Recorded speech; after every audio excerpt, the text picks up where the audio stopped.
Assalamualaikum warahmatullahi wabarakatuh. Terima kasih disampaikan untuk teman saya, Vida. Di sini saya akan melanjutkan presentasi dari teman saya. Berikut adalah peta masa dinasti Abbasiyah. Nah, seperti itu. Terdapat rentang waktu yaitu antara zaman Rasulullah pada 571 Masehi, kemudian saat pemerintahan dinasti Abbasiyah tahun 750 sampai 1258 Masehi sampai 2020 sekarang. Kemudian yang selanjutnya adalah perkembangan pendidikan Islam pada masa dinasti Abbasiyah. Nah, perkembangan pendidikan pada masa dinasti Abbasiyah ini,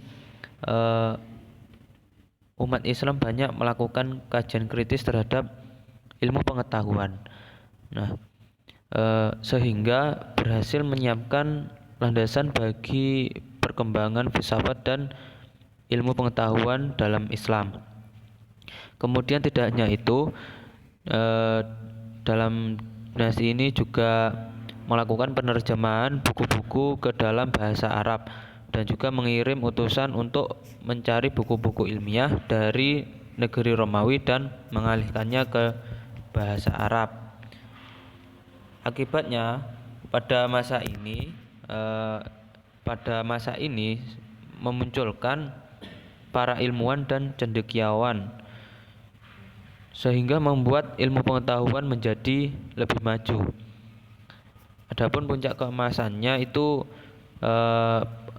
puncak keemasan pada dinasti Abbasiyah itu pada waktu Khalifah Al-Mahdi, kemudian Khalifah Al-Hadi, Harun Ar-Rasyid, Al-Ma'mun, Al-Mutasim, Al-Wasik, dan Al-Mutawakil.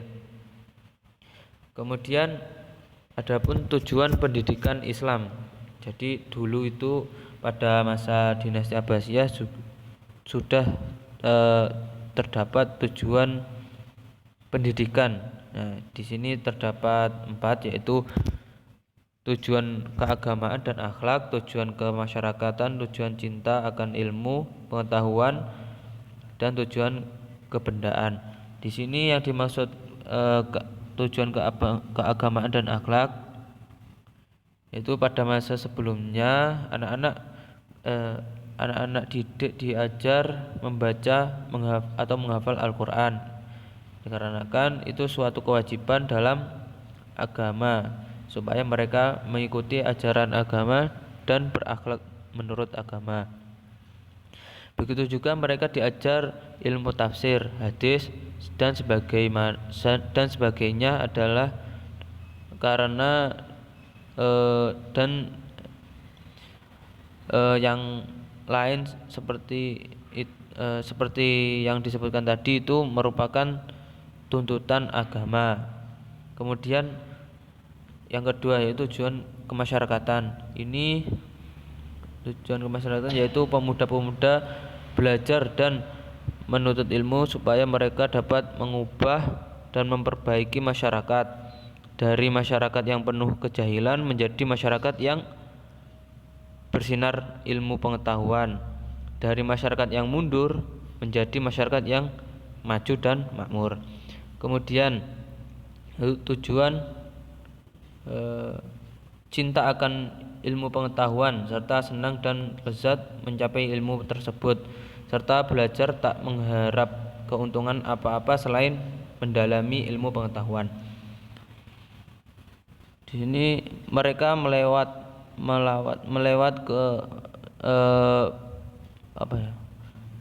berkelana ke seluruh negara Islam untuk menuntut ilmu tanpa memperdulikan susah payah dalam perjalanannya, yang umumnya dilakukan dengan berjalan kaki atau mengendarai unta atau sebagainya. Tujuan mereka tidak lain yaitu untuk memuaskan jiwanya yang haus akan ilmu pengetahuan. Kemudian tujuan kebendaan. Nah, tujuan kebendaan ini yaitu mereka menuntut ilmu supaya mendapatkan penghidupan yang layak. dan pangkat yang tinggi, bahkan kalau mungkin mendapat kemegahan dan kekuasaan di dunia. Selanjutnya yaitu kurikulum pendidikan Islam pada masa dinasti Abbasiyah. Nah, ini terdapat 3 kurikulum, yaitu kurikulum pendidikan dasar, kurikulum pendidikan menengah, dan kurikulum pendidikan tinggi. Nah, kurikulum pendidikan dasar atau yang disebut kutab ini meliputi membaca Al-Quran, menghafal, kemudian pokok-pokok agama Islam seperti wudhu, sholat, dan puasa, dan yang lainnya. Kemudian selain itu juga ada menulis ataupun riwayat-riwayat orang besar Islam, membaca syair, berhitung, dan lain-lain. Kemudian kurikulum pendidikan menengah. Kurikulum pendidikan menengah ini meliputi rencana pelajaran untuk pendidikan tingkat menengah. Tidak ada keseragaman di seluruh negara Islam. Pada umumnya rencana pelajaran tersebut meliputi mata pelajaran yang bersifat umum seperti Al-Quran, kemudian bahasa Arab, kesusastraan, kemudian fikih, tafsir, hadis, nahwu, ilmu mantik, falak, tarik, kemudian kedokteran dan musik. Kemudian kurikulum pendidikan tinggi. Pada umumnya rencana pelajaran pada perguruan tinggi Islam dibagi menjadi 2 jurusan, yaitu jurusan yang pertama jurusan ilmu agama dan bahasa serta sastra Arab yang disebut sebagai ilmu nakliyah yang meliputi Al-Quran, kemudian hadis, fikih, dan usul fikih,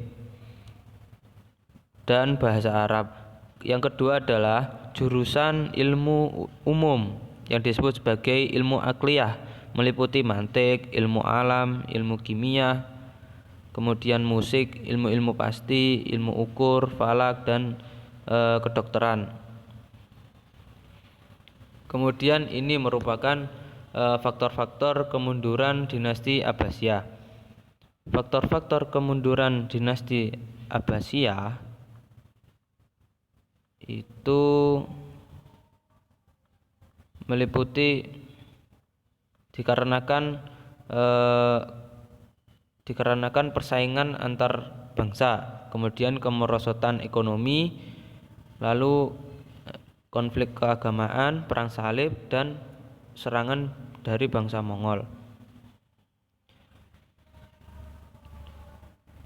Kemunduran ini menurut Badri Hatim, di antara hal yang menyebabkan kemunduran dinasti Abbasiyah adalah persaingan antar bangsa, yakni Khilafah Abbasiyah didirikan oleh Bani Abbas yang bersekutu dengan orang Persia.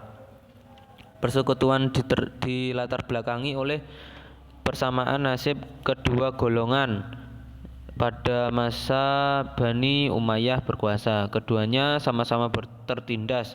Setelah dinasti Abbasiyah berdiri, Bani Abbasiyah tetap mempertahankan persekutuan tersebut. Kemudian kemerosotan ekonomi. Kemerosotan ekonomi ini mengalami kemunduran di bidang ekonomi dan juga bidang politik.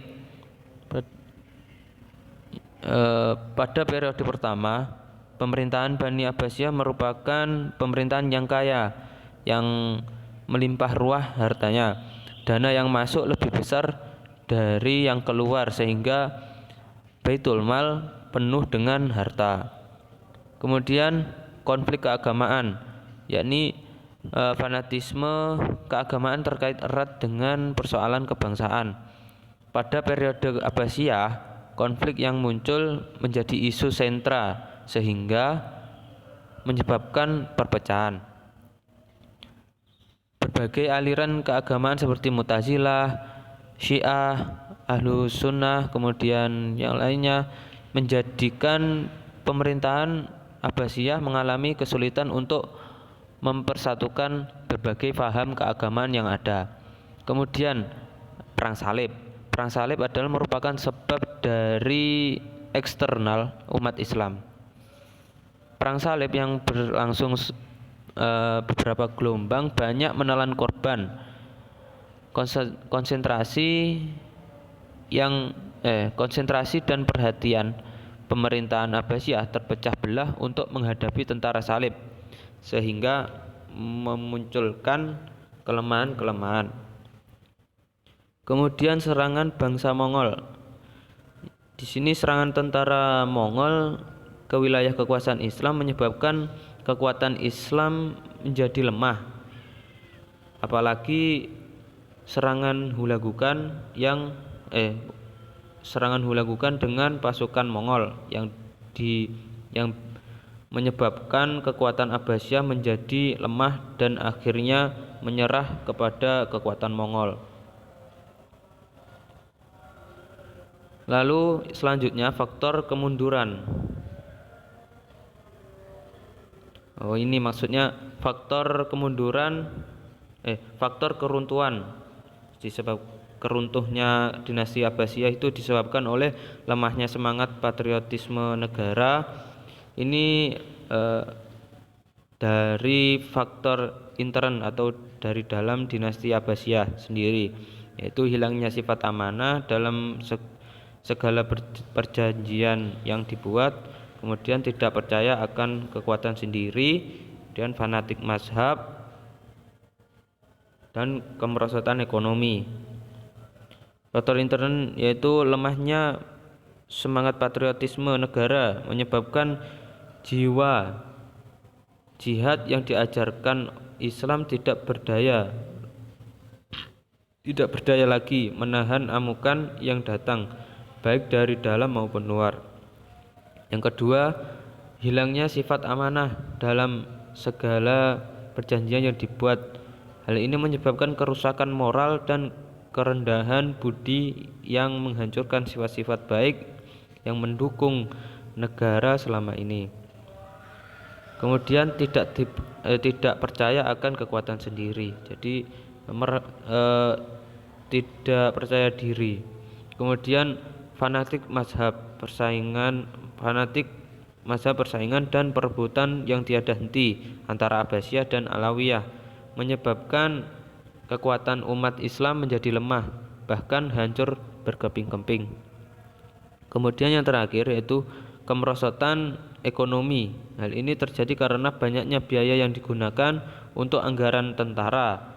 Kemudian banyaknya pemberontakan, kemudian kebiasaan para penguasa yang berfoya-foya dan pejabat-pejabat yang hidup mewah, jenis pengeluaran semakin beragam, dan juga terdapat pejabat yang korupsi.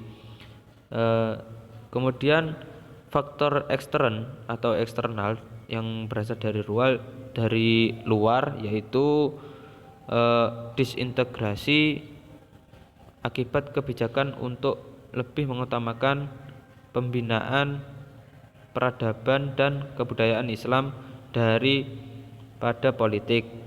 Kemudian provinsi-provinsi tertentu di pinggir mulai melepaskan dari genggaman penguasa Bani Abbasiyah. Mereka bukan sekedar memisahkan diri, akan tetapi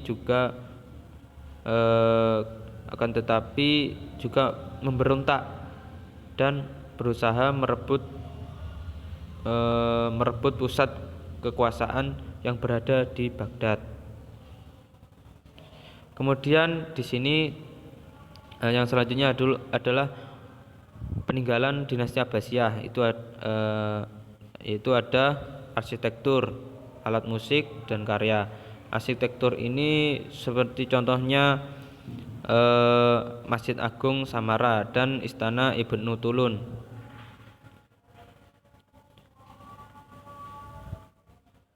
Kemudian alat musik seperti alboka, gitar, kecapi, kemudian instrumen musik keyboard, gesek, timpani, naker, serta nagareh, alat musik timpani atau tambur atau genderang.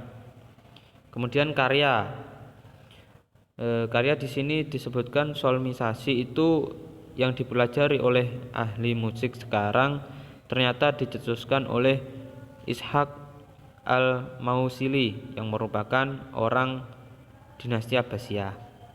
Nah, di sini terdapat gambar-gambar atau mengenai peninggalan-peninggalan dinasti Abbasiyah, yaitu sebelah sebelah kiri tersebut adalah istana. Kemudian yang menjulang tinggi itu adalah Masjid Samara. Kemudian yang sampingnya adalah madrasah. Peninggalan-peninggalan tersebut sangatlah peninggalan tersebut masih ada dan di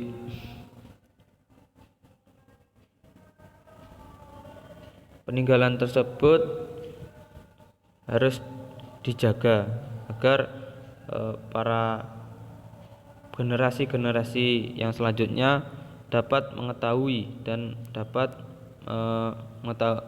mengetahui bahwa dinasti Abbasiyah mempunyai peninggalan-peninggalan yang bersejarah, baik itu arsitektur, seni ataupun karya-karya yang lainnya. Sekian dari saya. Bila ada salah kata maupun perbuatan, saya minta maaf. Wallahul muwaffiq ila aqwamit thoriq. Wassalamualaikum warahmatullahi wabarakatuh.